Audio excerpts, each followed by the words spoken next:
textbook and you find out that you have to read 100 pages for that test, which is a lot. Okay, the math on this, since 50 is half of 100, means that on that particular test that we're looking at right here, the teacher will ask you an average of 1 question for every 2 pages in the book. Okay, that's what that means. Well, why is that helpful? Well, I want to compare it to this one. Let's say that you ask your teacher how many questions and they tell you it's 100, and you look in your book and that's 50 pages of reading, so it's the opposite. Okay, so now it's 2 questions for every page. Okay, well, again, why is that significant? Yes? How do you come up with the 1 to 2 though? Oh, since 100 is twice as much as 50, it's like 2 to 1. Okay. You know, twice as much, right?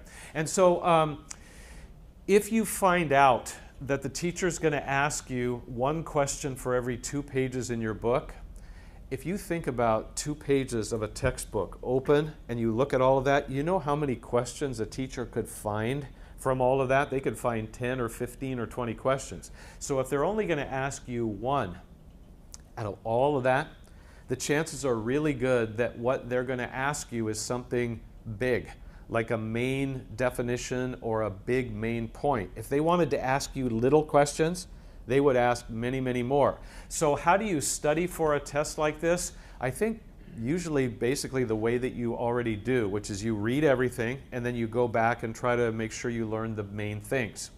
But this test is very different.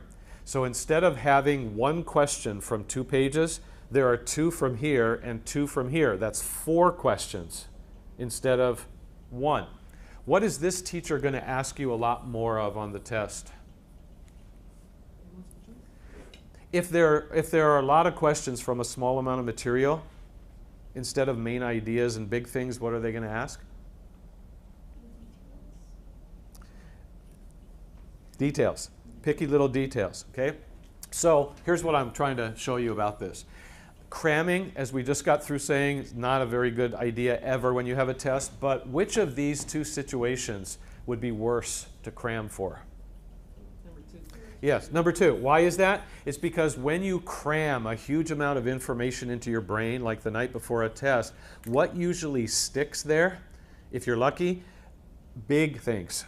What goes in one ear and out the other and is lost forever? All the little details. And if you know ahead of time that your teacher is going to ask you a lot of questions on a small amount of reading, the first thought you should have is, they're going to ask me a lot of little details. And so if I wait till the night before, I'm never going to be able to get all of it in my brain. I need to start now and really start early and learn a little at a time. And that way you keep all the details in your mind. Okay? So that's the first question. The second one is very similar in idea. And I wanted to give everybody here sort of a little free piece of advice. This says, how much time do I have to take the test? Okay, so that's what that means. I want to ask you this. When you're in a classroom and you're taking a test, and you're in the middle of the test or a little past the middle, and all of a sudden somebody gets up and walks up to the front and hands in the test, and then they leave. And then about 1 minute later, somebody else hands in the test and leave. What does that do to you?